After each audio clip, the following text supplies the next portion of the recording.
Hi everyone, my name is Gig Coach Jake, and I want to share a very important topic with all of you. DoorDash, Instacart, are they using your tips for our delivery pay? Yes, and shame on them. Now what they're doing is they're subsidizing our pay when you tip in the app. There's a class action lawsuit that came out last week against Instacart, and I would imagine DoorDash is to follow at some point. In this video, I want to share some different articles and information and help inform you all on what you can do as consumers to make a difference and a positive impact. Now watch close. Here's a great article just done yesterday, February 4th, 2019, by NBC Business News, titled Why Instacart and DoorDash Workers Don't Always Receive the Tips You Give Them. This is done by Olivia Salone. Tips paid to workers at on-demand delivery services including Instacart and DoorDash are being used to substitute a portion of workers' wages rather than directly boosting their income, according to online forums dedicated to gig economy workers and reports to worker rights groups. In this article, it's going to share a bunch of different examples of how it's changed in the way it used to be to shed some light on this. While the companies insist they have been transparent with their workers about the pay structure, consumer protection groups have criticized the practice as deceptive to consumers and unfair to workers.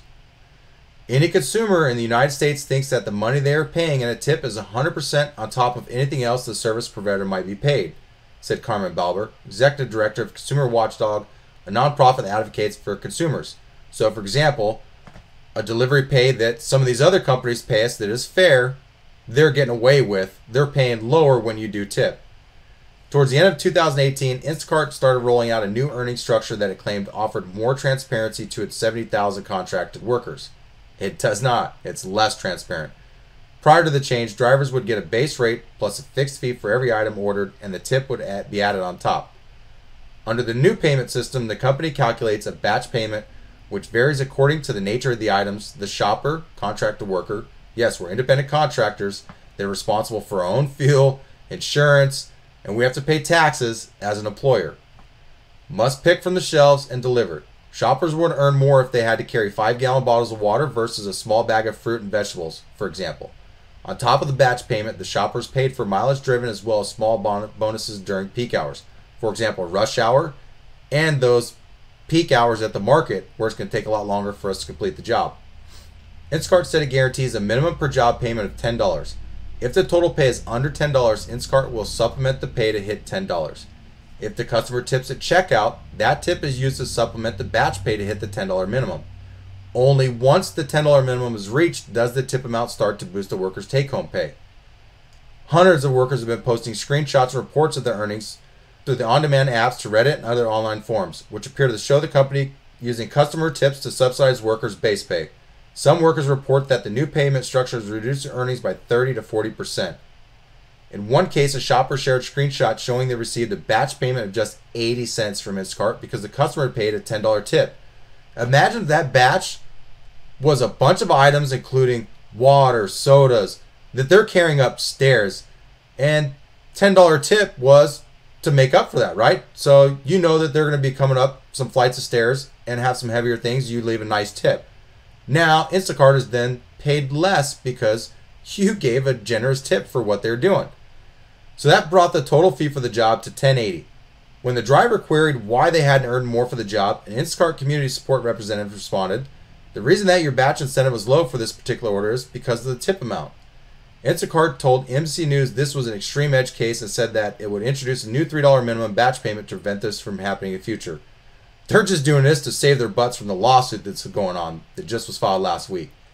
Instacart's handling of tips and treatment of drivers is the subject of a class action lawsuit filed last week in California Superior Court on behalf of Los Angeles-based worker Sarah Lozano and other Instacart shoppers. Instacart told NBC News it does not comment on pending litigation. The complaint alleges that Instacart intentionally and maliciously misappropriated gratuities in order to pay plaintiffs' wages, even though Instacart maintained that 100% of customer tips went directly to shoppers. Based on this representation, Instacart knew customers would believe their tips were being given to shoppers in addition to wages, not to supplement wages entirely. Very deceptive indeed. They're going to lose this lawsuit, mark my words. Arms Law, the firm that filed the lawsuit, obtained a $4.6 million settlement from Instacart in 2017 after filing another class action relating to worker compensation at the on-demand delivery startup. Instacart did not admit any wrongdoing, but agreed to change the way it explained fees to customers. Yeah, we didn't do anything wrong, but let's change our ways, and we lost the lawsuit.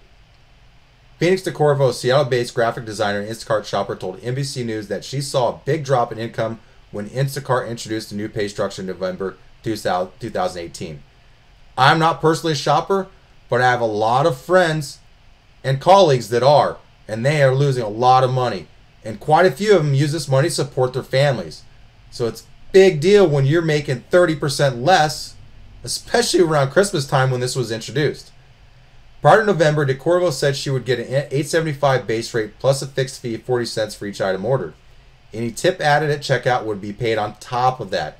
A typical 12-item order would yield $13.55 before tip, she said. Now the majority of them pay $12 to $14 for that 12-item order. But $6 of that is the tip. So normally what would have been an $18 to $20 payout is now $12 to $14. So adding this, she had to start working much longer hours to make up the shortfall. Yes, we all have a certain amount we need to make for bills, right? So now, since they're taking more money for their own profits, we have to work harder and work more. Just imagine if I went to dinner and I got my bill and put my tip in, and the restaurant said, okay, we're now going in to adjust Susan's pay for the day, DeCorvo said. It's ridiculous. It's a similar situation with DoorDash, which updated its pay structure in late 2017. Drivers get a pay guarantee depending on the size and complexity of the delivery job. If that pay guarantee is $6 and the customer doesn't tip, DoorDash pays the full fee to the courier.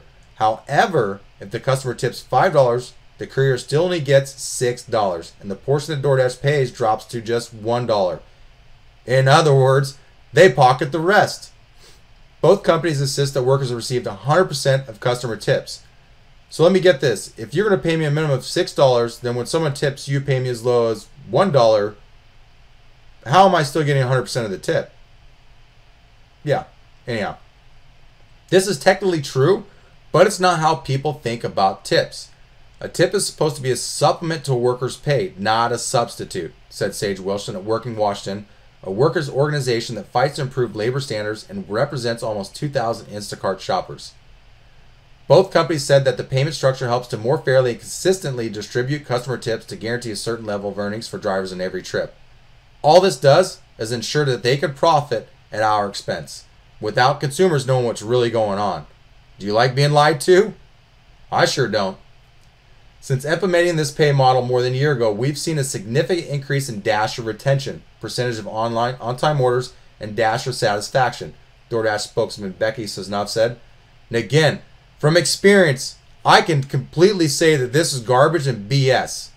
I know that their retention is not good. They're running up to $1,500 driver referrals in a lot of markets right now just to get drivers on. They are known as one of the worst companies to work for throughout the community from gig workers. So this quote is complete crap. Don't buy into it. DoorDash technically doesn't steal your tip. They give it to you, wrote one DoorDash driver on Reddit earlier this month. But they use it to subsidize what they pay out of pocket, which is basically the same thing at the end of the day. Keilania Chapman, a former worker for both Instacart and DoorDash, said she stopped working for these services after her income fell so significantly. She discovered her tips were being partially absorbed by the company after a regular Instacart customer asked her if she'd received a $10 tip and showed her the receipt for the order. Chapman had not received a significant boost to her pay from the tip. I am very disappointed. To me, that's not showing good company ethics at all, Chapman said. I made really good money, but then they started to change the pay scale, she told NBC News.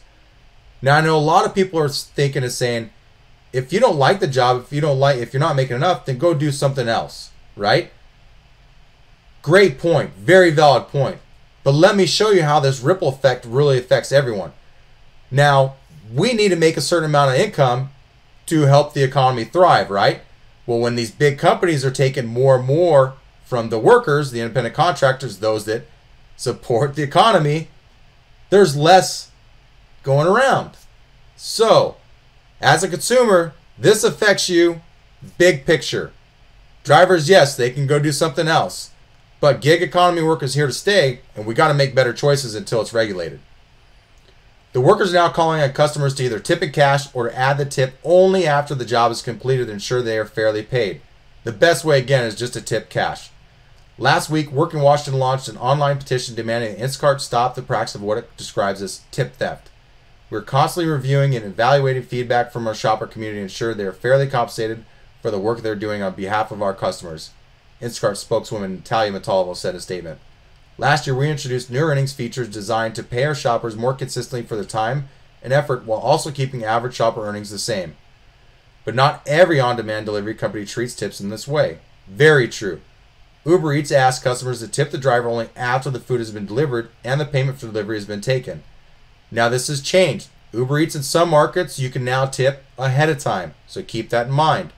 But they're not changing the amount that they pay the drivers based on what you tip. So, good there. Grubhub, very different. If you tip Grubhub drivers in cash, we see the tip ahead of time. We can either not accept or reassign the offer based on that. So, if you want to get your delivery in a timely fashion, definitely tip on the app in Grubhub. You can leave some off where you can tip cash after they showed up to make sure they've done a good job, use a hot bag or whatever. But make sure on a Grubhub order that you do tip in the app. DoorDash, tip in cash. Instacart, cash. Uber Eats, cash. Majority of them, yes. But the two companies we're talking about here, DoorDash and Instacart. Tip in cash if and when you can. Thank you so much to all of you that made it all the way through to the end of this video and took this information to heart. These companies are not only taking advantage of us drivers, but they're taking advantage of all of you consumers, and this makes a big impact on the economy. The easiest way to get around all this is just to tip in cash. So if you plan on using one of these, please get some cash, tip that way until all these lawsuits drag out. Then some change will happen. Thank you to all of you consumers that tuned in, watched again to the end, and that are going to go out there and help us make an impact and a positive difference out there. Be safe out there.